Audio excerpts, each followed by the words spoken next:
I got so much motherfucking design on right now. Break it down, bring it back, make it clap. I got 3 old thoughts, new block, where that thing. Bitches on my line, and you know. Assalamualaikum warahmatullahi wabarakatuh. Kami dari kelompok 1 akan mendiskusikan lanjutan dari bab 1, yaitu pasar, nilai waktu uang, dan analisis marginal.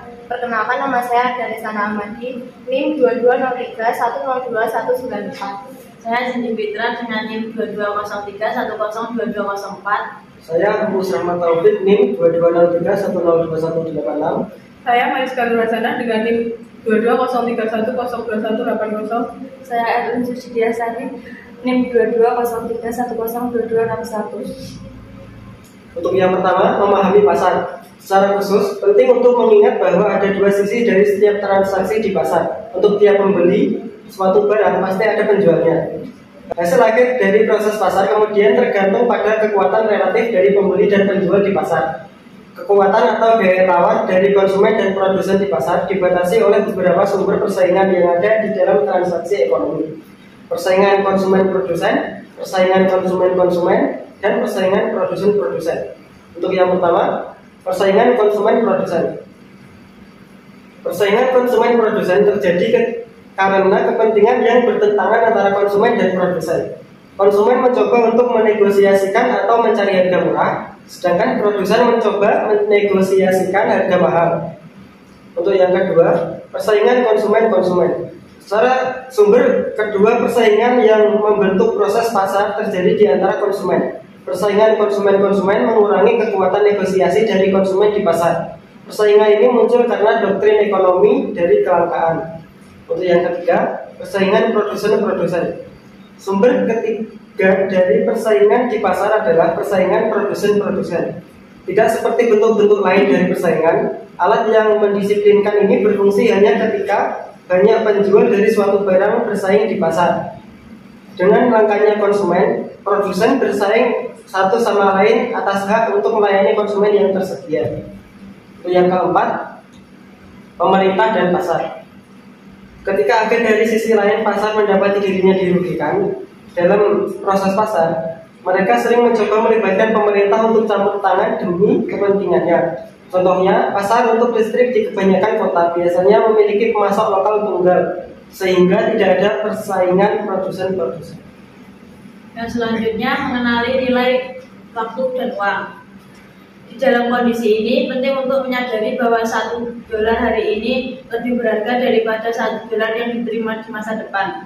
Nilai waktu dari uang muncul dari anggapan adanya bahwa investor lebih cenderung menerima uang yang dalam jumlah tertentu pada hari ini daripada menerimanya di masa depan karena potensi nilainya yang akan tumbuh dari masa ke masa. Alasannya sederhana, biaya peluang menerima $1 di masa depan adalah bunga yang direlakan yang akan dapat dihasilkan jika $1 diterima hari ini. Biaya peluang ini merefleksikan nilai waktu uang. Selanjutnya, rumus dan cara menghitung nilai waktu dari uang. Terdapat beberapa variabel perhitungan nilai waktu dari uang, yaitu PV yang merupakan nilai masa kini, FV atau nilai masa depan, tingkat bunga per tahun atau X, serta jangka waktu dalam tahun atau N. Berikut adalah penjelasannya. Yang pertama, nilai uang masa kini. Nilai uang masa kini atau present value adalah sejumlah uang pada kini yang akan diterima di masa depan. Yang kedua, nilai uang masa depan. Nilai uang masa depan adalah nilai yang akan diterima di masa depan dari sejumlah uang saat ini. Berikutnya ada manfaat penting nilai waktu uang. Yang pertama dari investor, yaitu untuk memahami konsep waktu dari uang agar bisa menganalisis dan memahami keuntungan investasi yang akan diperoleh di masa depan. Selanjutnya ada perusahaan. Perusahaan bisa lebih mudah dalam membuat anggaran yang berkaitan dengan arus kas. Dan terakhir ada individu. Sebagai dasar keputusan untuk menabung atau berinvestasi dengan mempertimbangkan suku bunga, inflasi, dan tingkat pengembalian. Selanjutnya ada analisis nilai, yaitu ada analisis nilai sekarang, yaitu jumlah yang diterima di masa depan adalah jumlah yang harus diinvestasikan hari ini pada suku bunga saat ini. untuk menghasilkan nilai masa depan tertentu. Yang kedua, ada nilai sekarang dari aset hidup tak terbatas, yaitu beberapa keputusan menghasilkan arus kas yang terus tanpa batas. Yang terakhir menggunakan analisis marginal. Analisis marginal merupakan salah satu alat manajerial yang akan kita gunakan berulang-ulang sepanjang bacaan ini dalam konteks alternatif. Biaya marginal merupakan perubahan dalam biaya total yang timbul dari perubahan dalam variabel kontrol manajerial Q. Sekian diskusi dari kelompok kami.